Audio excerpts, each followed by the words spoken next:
Hi, this is Alcan. Welcome back to my channel. Well, um, Selena Gomez is still getting racialed from her crime video, and now it's gotten to the point that even she responds to a Republican politician who said that she should be deported. I guess he didn't know that she was born here. Not an anger baby, but this is how bad it's gotten. Uh, I guess it's from Apple News, I believe. Selena Gomez responded to a Republican politician who said that she should be deported after tearful video with Mexican flag. That's probably where the situation came from. This comes one day after Gomez shared a tearful video saying that all my people are getting attacked, the children. I wish I could do something, but I can't. By Kimberly Speakman. So Selena Gomez slammed a Republican politician who said that she should be deported after sharing an emotional video appearing to react to President Donald Trump's recent immigration crackdown earlier this week. The Emilia Perez star, 32, responds to Instagram to Sam Parker, a 2018 Republican Senate candidate from Utah, who wrote on X, "Deport Selena Gomez," after criticizing her on her personal account on X shortly after it posted. I didn't realize she had a Mexican flag there. She should have had both Mexican and American. But again, I don't know what to tell you. It wasn't a great idea because a lot of her fans didn't like the idea that she put the video out. In a post on the Instagram story, she wrote over a black background, "Oh, Mr. Parker, thanks for the laughs and the threats." And since the deleted video posted on her Instagram stories, Gomez seemingly shared a few words reacting to the recent deportations that have been occurring in the U.S. and text lay over a video she wrote, "I'm sorry," and an emoji of a Mexican flag. Just a Mexican. It should have been Mexican and an American flag. Mm-hmm.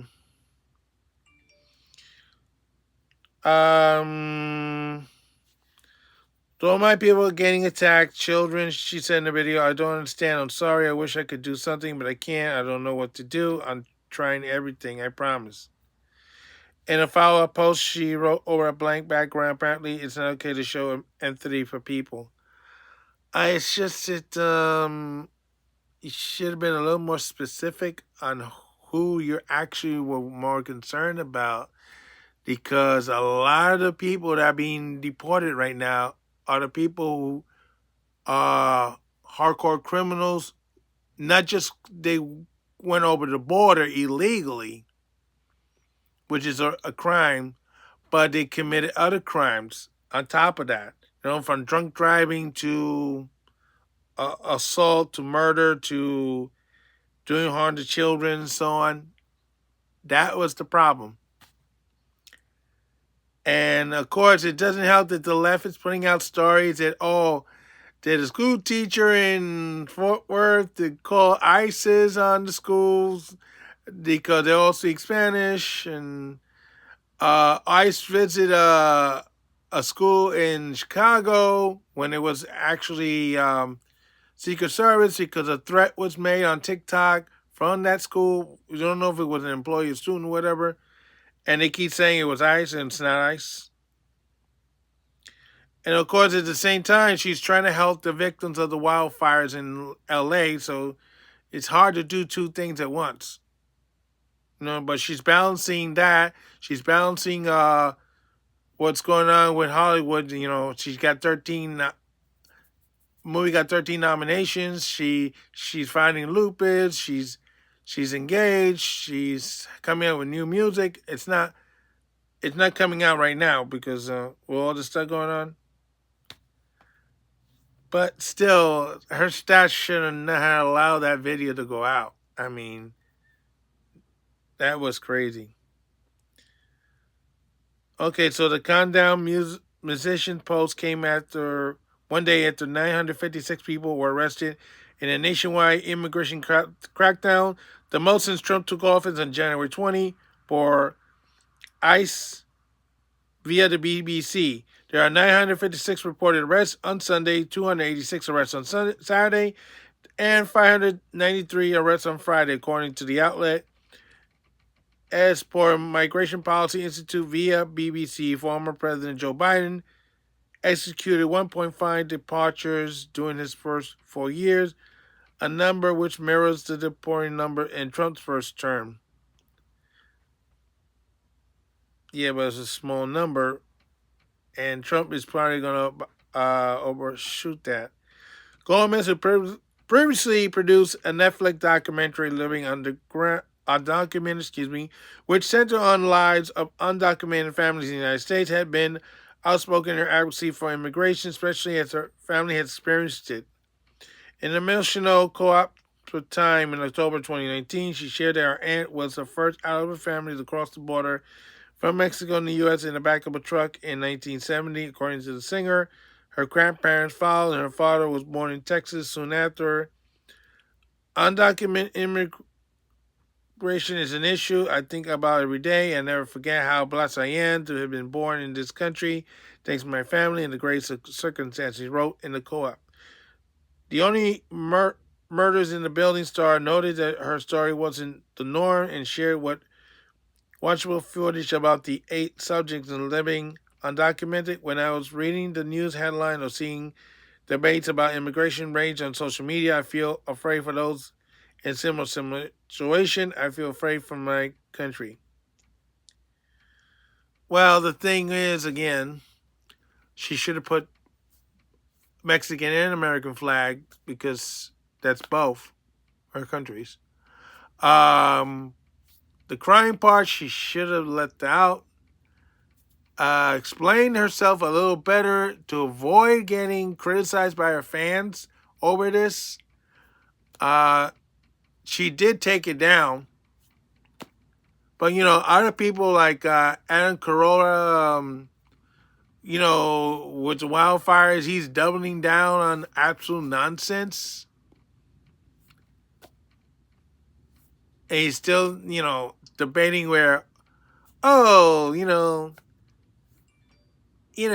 this thing about the water and the fish and the lesbian, the fire people, and all kinds of nonsense.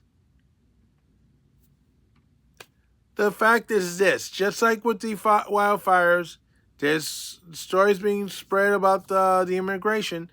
The thing is, right now, the people with the biggest threat are the people who are being deported first.